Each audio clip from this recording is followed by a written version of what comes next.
chicken nuggets? Love them. Nah, baby, these are not fake fast food chicken sponges. Real cod nuggets here, cheaper, healthier, and even the kids love them. Shh, they won't know.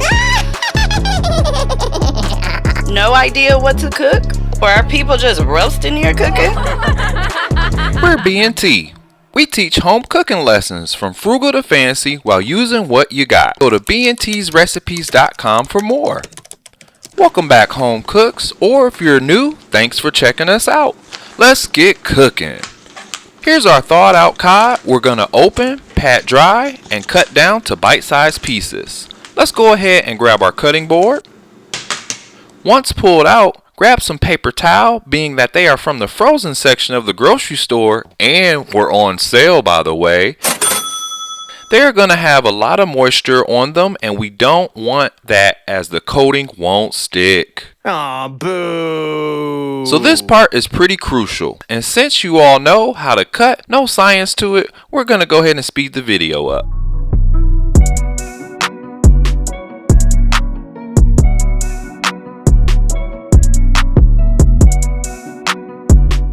Here's all of our bite-sized pieces after being chopped. Now let's add in our wet ingredients. Starting with our 1/4 cup heavy cream. Let's pour that in. Next we have our 1/3 cup of Frank's hot sauce. They're right, you can put this on everything.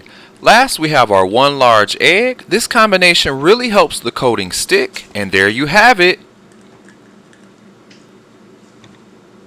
It's time to get our fingers dirty.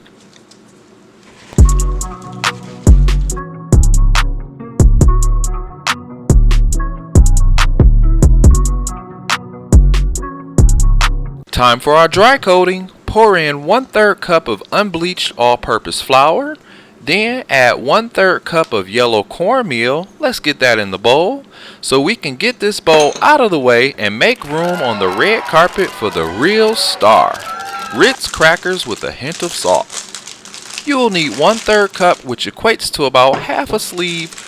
We tend to use a bowl to crush them up. No real science here. You just want them small enough to stick to the fish, kind of like panko crumbs. Let's use some finger crush powers activated.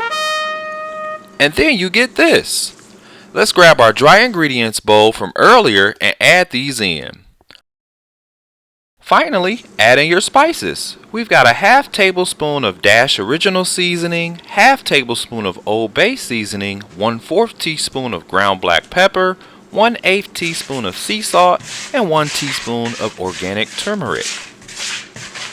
We're just going to stir this by hand. You want to basically make sure any big pieces of the Ritz crackers is crushed up.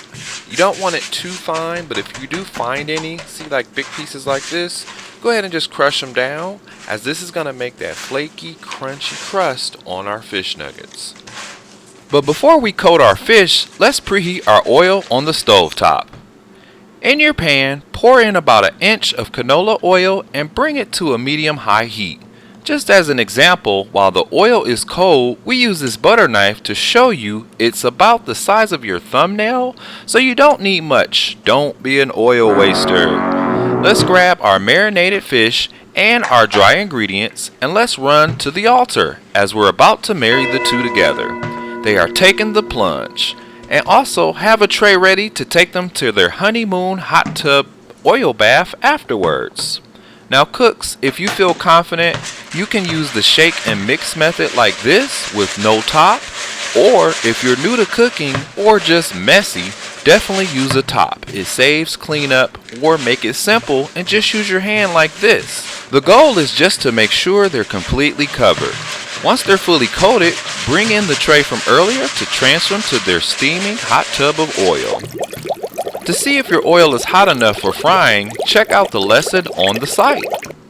Now cooks, you have to be fast here as timing is everything. Gently put in your cod nuggets and remember to flip them. You'll cook them 3 to 5 minutes on each side or until golden brown.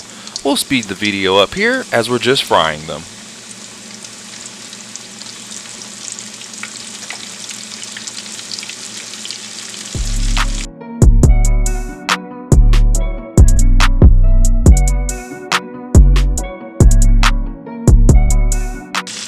They're done. Let's grab our wire basket and drain tray as we want that excess grease to drain off so they remain crispy and crunchy.